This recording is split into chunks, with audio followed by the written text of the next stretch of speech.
캘리포니아주 리얼 아이디 발급이 지난 22일부터 시작된 가운데 한인들의 관련 규정 문의가 쇄도하고 있습니다.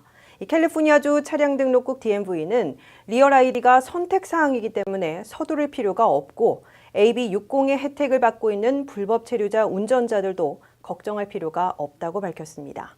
문지혜 기자가 전합니다. 이번 주부터 캘리포니아주에서 리얼 아이디가 발급되면서 주민들 사이에는 혼란이 빚어지고 있습니다. 이에 대해 제시카 곤잘레스 캘리포니아주 차량 등록국 DMV 대변인은 리얼 아이디는 선택사항일 뿐이라며 다만 국내선 탑승 시 계속 운전면허증을 이용하고 싶다면 신청할 것을 권고했습니다.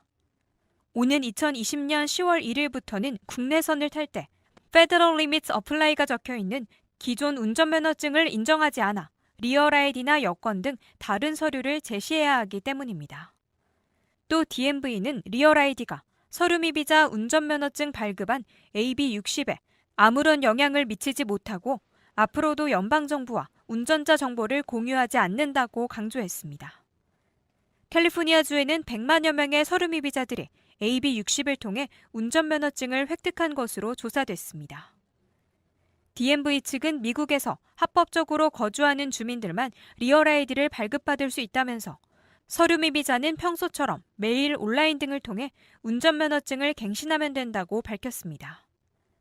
리얼 아이디 운전면허증과 신분증을 만드는 데 드는 비용은 각각 $35, $30로 반드시 DMV에 방문 접수해야 합니다. 리얼 아이디 발급을 위해서는 캘리포니아주 거주 증명서류, 소셜 시큐리티 번호, 신분증 등이 필요한데 신분증은 미국 여권이나 한국 여권, 시민권 증서, 영주권 카드, EAD 카드 등을 인정하고 있습니다. DMV에 따르면 전체 프로세싱은 4주 정도가 소요될 전망입니다. RKTV 뉴스 문지혜입니다. 헨리 키신저와 조지 슐츠 전 국무장관 등 외교 원로들이 상원 군사위원회 청문회에서 미국의 독자적인 대북 선제 공격이나 소형 전술 핵폭탄 사용 가능성에 강한 우려를 나타내면서 반대하고 나섰습니다. 북한의 비핵화를 이끌어내지 못하면 한국과 일본 등의 핵무장 확산을 불러올 수 있다면서 북한에 대해선 군사 옵션 대신 강한 압박을 계속 가해야 한다는 주장입니다. 워싱턴에서 한면택 특파원이 보도합니다. 미국의 대표적인 외교 원로들이 연방상원 군사위원회 청문회에 출석해 트럼프 행정부의 대북 정책 등 외교안보 정책을 평가하고 주요 옵션들에 대해서는 우려와 반대를 표명했습니다.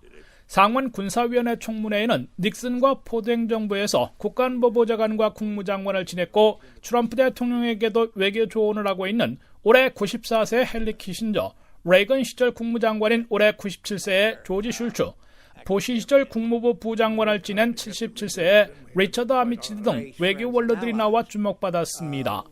헨리 키신저 전 국무장관은 미국의 독자적인 대북 선제 공격의 위험성을 경고했습니다. 키신저 전 장관은 선제 공격으로 북한을 다루려는 유혹은 강하지만은 적어도 아시아권의 지지 없이 중국과 러시아 접경에서 탄행하는 미국의 독자 전쟁에는 매우 우려한다고 밝혔습니다. 키신저 전 장관은 이어 북한이 핵무기로 미국 영토에 위협을 가하는 것을 우려하기보다는 핵능력을 계속 보유하고 있을 경우 한국과 일본 등도 핵무장하는 핵확산 도미노를 피할 수 없다는 게 더 큰 위협이라고 경고했습니다.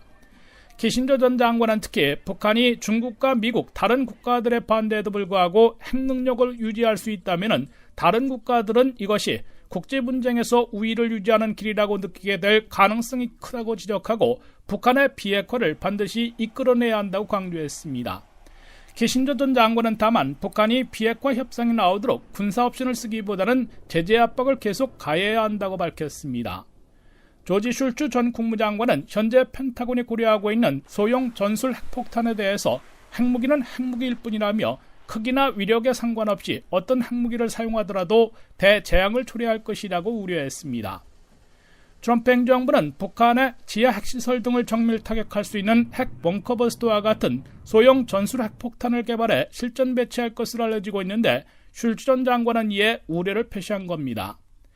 리처드 아미티지 전 부장관은 미국의 외교 정책에 일관성이 부족하기 때문에 미국이 어떤 역할을 할 것인지 불확실하고 결국 지구촌에서 미국 지도력을 상실하고 있다고 개탄했습니다. 지금까지 워싱턴에서 RKTV 뉴스 한면택입니다. 다음 소식입니다. 캘리포니아주 연안 해상과 내륙에서 지진이 잇따라 발생했습니다. 연방지질조사국은 오늘 아침 8시쯤 북가주 케이프타운에서 102마일 떨어진 태평양 해상 깊이 3마일 지점에서 규모 5.8의 지진이 발생했다고 밝혔습니다. 지질조사국 측은 또 해안가 주민 100여 명이 지진으로 인한 진동을 감지했다고 알려왔다고 전했습니다. 전날엔 북가주 길로이 지역에서 규모 3.6의 지진이 일어났습니다.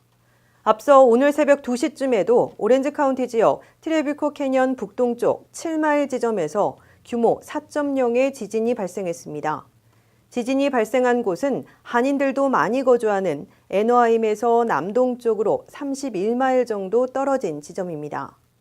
지진으로 놀란 주민 수백 명이 잠에서 깨 지진과 관련된 문의를 인터넷 소셜미디어에 올리긴 했지만 지진으로 인한 인명피해는 없다고 경찰은 밝혔습니다. 이틀 전인 지난 23일 새벽에는 알래스카 해상에서 규모 7.9의 강진이 발생해 쓰나미 경보가 발령되기도 했습니다.